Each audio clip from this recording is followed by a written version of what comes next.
Hello summoners, and welcome back to another ProGuides Wild Rift video. My name is Irene, and today we're going to be talking about the only itemization guide that you're ever going to need. No matter what role or champion that you guys play, we're going to be covering something for you today, so smash that sub button and let's get into this video. I'm assuming you guys are here because you want to win more games. Then let's take a look at how to always itemize perfectly. Let's just start with the Baron laners. Baron laners are usually fighters or tanks. A fighter is a champion that is supposed to deal decent damage while being able to receive damage. When building your champion, the first thing you should remember is your core build. The core build mostly consists of 2 to 3 items that supplement your champion the best. Now what we're looking for is an overwhelmingly strong synergy between the chosen items and the champion.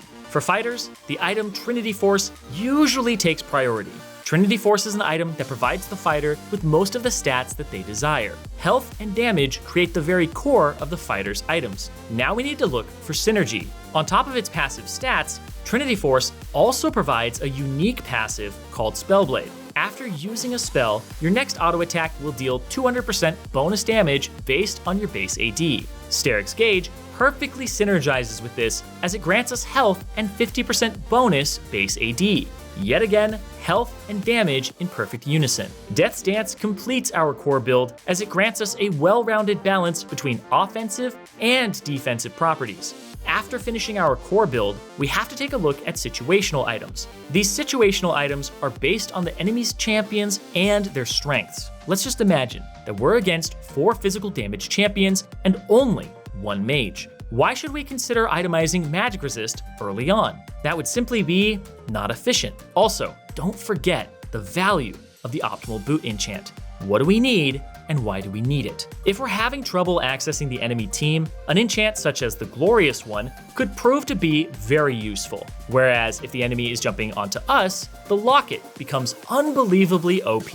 In order to always itemize properly, we have to learn the vocabulary. What items do exist and what do they do? But don't worry guys, we'll help you with that.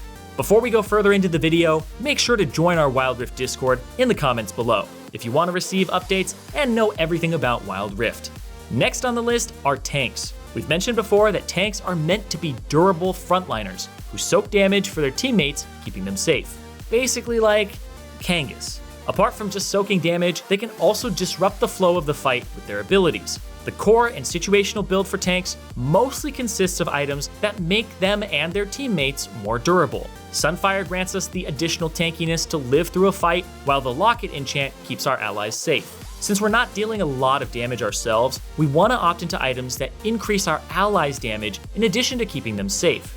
Usually, we have to quickly check who our team's primary carry is. If our team's carry is a marksman, then Zeke's Convergence becomes a very powerful item, whereas Abyssal Mask shines when our team consists of a lot of magic damage. Now, however, it is also possible that we think that we're not lacking any damage, but survivability. In that case, Protector's Vow and the Locket enchant make sure that our team doesn't fall over so easily. But keep in mind, all our team-oriented items are not useful if we die, without being able to let our team utilize their power.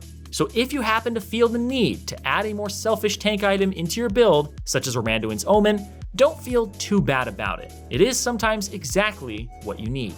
Another thing that we need is a strong and well-itemized jungle. Let's take a look at those. For jungle, we are mostly playing bruisers. Apart from a few select champions such as Evelynn, who technically classifies as an AP assassin, who builds similarly to mages, the key difference from jungle bruisers to Baron lane bruisers is their choice of core items.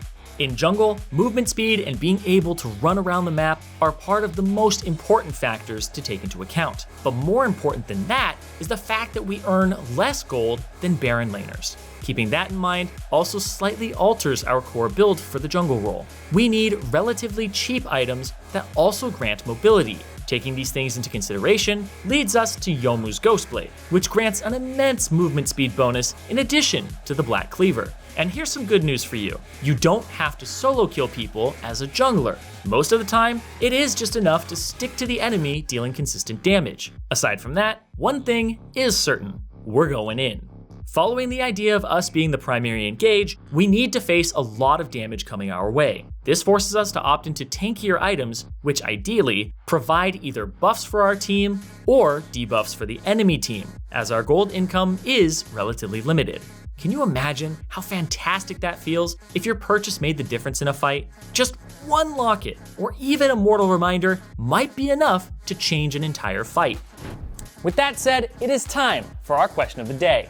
Which is the most annoying ability in the Wild Rift for you? Now for me, it's Seraphine's ultimate. The fact that it extends its range and that hitbox, it just always throws me off. Let me know your answers in the comments down below. Now, let's get back into the video. Whenever you think of insane burst damage, you're probably thinking about a mid laner. Mid lane is usually inhabited by either mages or assassins. Let's quickly take a look at what these two classes actually stand for. Mages on one hand are centered around their area of effect abilities and attempt to control team fights with them. Assassins, on the other hand, are very mobile, single-target burst champions that want to take out isolated targets. In light of mages being dependent on mana and spells, we ideally want to look out for items that provide us with mana and cooldown reduction. For our first core item, we generally have two options: Luden's Echo for more burst damage, or Seraph's Embrace for additional survivability. So when facing an assassin, what would you take? When you're laning against an assassin, nothing actually stops you from just buying the stasis enchant for your boots to mitigate most of their burst damage. Next among the mage's core items is Liandry's Torment, granting us life and a nice damage modifier with its passive madness increasing our damage by 10% over 4 seconds. To complete the core build, we're looking to get Infinity Orb. Upon its purchase, every one of your abilities that is cast on a target below 35% HP will deal 20% bonus damage. Now let me show you a trick.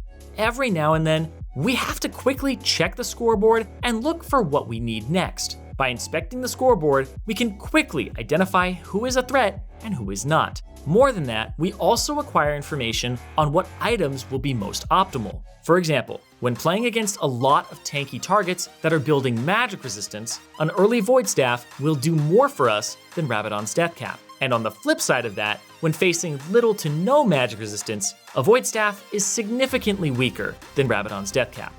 In truth, everybody hates to play against assassins, especially if they have the best items for the situation. If you want to be that kind of assassin, you should definitely pay a lot of attention now.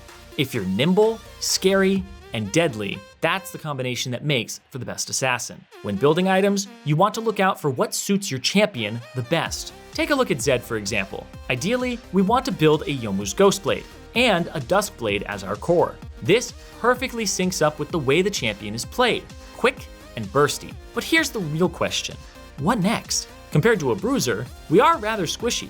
Going in might result in instantaneous death. To stop that from happening, we have to select the proper situational items, like a Quicksilver Enchant or a Guardian Angel. Yet again, check what you're playing against. If the enemy team has a lot of lockdown, you might consider these items. But listen to this: regardless of you being an assassin, when you're facing tanks, you might as well consider going a bit more bruisery yourself. Black Cleaver or even a Death's Dance are absolutely not wasted items on you, given the right circumstances. Generally, you're gonna wanna ask yourself this: can I reliably one-shot somebody? Or do I need longer to deal with them?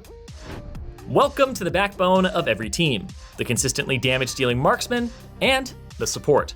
Marksmen are DPS dealing specialists. They're good at taking down tanks, bruisers, and objectives alike. But how do you become that kind of the threat for the enemy team? Well, here's how.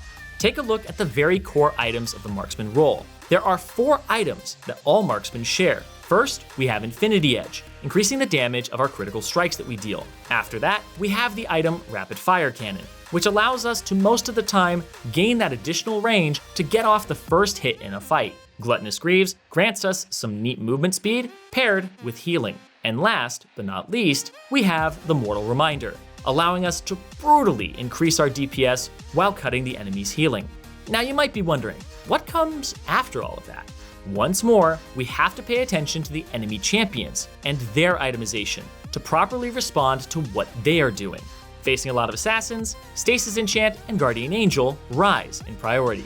Having extended fights where you have to deal with more tanks or even bruisers, Lifesteal becomes even more important to make sure that we can sustain ourselves against their rather limited burst damage. And on the last category, the Dragon Lane supporters. we should distinguish between enchanters and tanky supports. The primary goal of enchanters is to enhance the carry's damage while buffing his survivability. They are also very squishy and easily taken out if mispositioned. For that reason, itemizing properly is very important. When you're taken out early, you can't really buff your teammates, can ya? Harmonic Echoes, Ardent Sensor, Zeke's Convergence, and Lucidity Boots usually make up for the core build of Enchanter supports. Combining these items allows them to increase the overall offensive stats their carries have by a large margin, while granting them additional healing. Now, onwards to the interesting part. Compared to the marksman, you shouldn't build the stasis enchant for yourself, as it's considered a selfish item.